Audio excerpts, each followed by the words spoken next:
ఉదయకాలంలో సైనికుని బలము, సైనికునికి కావాల్సిన ఆయుధాలను ధరించుకున్నప్పుడు ఏ ఒక్క శత్రువు సైనికునిపై దాడి చేయడానికి అధికారం ఉండదు కదా. అందుకే తిమోతి అంటాడు, నువ్వు మంచి సైనికునిపై నువ్వు పోరాటం చేయాలి, దేవునికి మహిమ కలుగుతుంది. తిమోతికి పౌలు భక్తులు చెప్తున్న ప్రతి మాట ఎంత చక్కటి మాట, దేవుడికి మహిమ కలుగుతుంది కాక. హల్లెలూయా. 2 తిమోతికి రాసిన పత్రిక 2వ అధ్యాయం 1వ వచనం. నా కుమారుడా, క్రీస్తు యేసునందున్న కృపచేత బలవంతుడవు కమ్ము. నీవు అనేక సాక్షుల ఎదుట నా వలన వినిన సంగతులను ఇతరులకు బోధించుటకు సామర్థ్యం గల నమ్మకమైన మనుషులకు అప్పగింపుము. యేసు యొక్క మంచి సైనికుడవై నాతో కూడా శ్రమను అనుభవించుము. దేవునికి మహిమ కలుగుతుంది. మంచి సైనికుడు కావలసిన ఆయుధాలని ధరించుకోవాలి. దేవునికి మహిమ కలుగుతుంది కాక. రోజుకు ఎంత టైము దేవుడితో మనము గడుపుతున్నాము, ఎంత టైం స్పెండ్ చేస్తున్నాం, దేవుని సహాయాన్ని ఎంతవరకు కోరుకుంటున్నాం, దేవునితో మన సావాసం ఎక్కడి వరకు ఉంది, దేవునితో మనకు ఉన్న సంబంధం ఏంటి. దేవుని బిడ్డల దేవుని యొక్క సహాయమే. దేవునికి స్తోత్రం. దేవుని ఆశ్రయించడమే దేవుని బిడ్డలకు బలం. దేవుని సన్నిధి దేవుని బిడ్డలకు ఒక ఆశ్రయ దుర్గముగా ఉంటుంది. దేవుడికి మహిమ కలుగుతుంది కాక. హల్లెలూయా. యోహాను సువార్త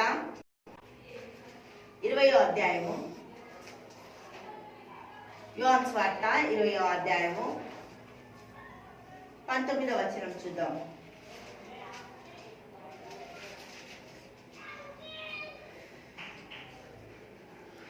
ఆదివారం సాయంకాలమున శిష్యులు యూదులకు భయపడి తాము కూడి ఉన్న ఇంటి తలుపులు మూసుకొని ఉండగా యేసు వచ్చి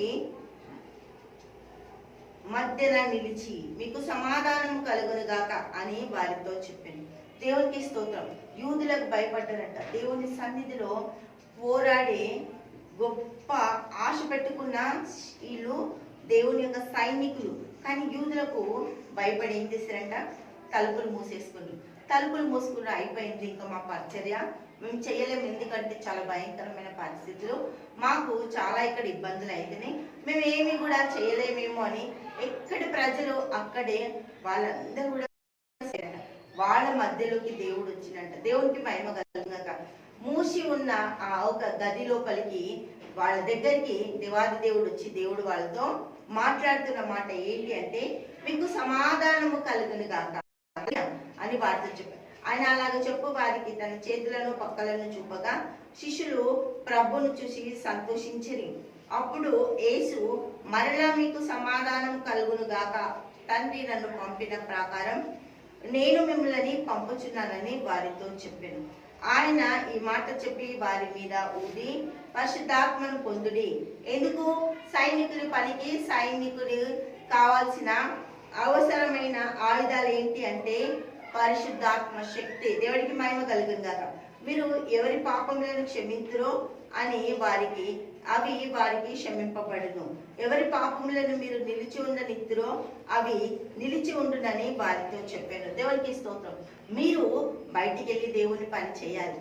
దేవుని పని చేసేటప్పుడు ఆటంకాలు వస్తున్న ప్రతి దానిని కూడా మీరు క్షమిస్తూ ముందుకెళ్ళినట్లయితే దేవుని యొక్క సంతోషము మీరు ప్రతినిత్యము సమాధానంతో పొందుకుంటారని భయపడుతున్న ఆ శిశువులకు, దాగి ఉన్న ఆ దేవుని బిడ్డలకు దేవుడు దగ్గరికి వెళ్ళి వాళ్ళకి పరిచర్య గురించి చెప్తాడు. దేవునికి స్తోత్రం. దాగి ఏ పరిస్థితిలో ఉన్నా, నీ యొక్క శ్రమలలో నువ్వు వేదన పడుతున్నా, దేవుని దగ్గరికి దేవుడికి మహిమ కలుగును గాక. నీకు సమాధానము కలగజేయుడు ఆయనే.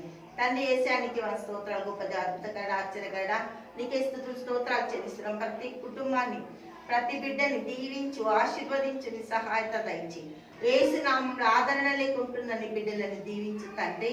నీ గొప్ప కృపను అనుగ్రహించండి. యేసు నామములో ప్రార్థిస్తున్నాము తండ్రి. ఆమేన్, ఆమేన్, ఆమేన్.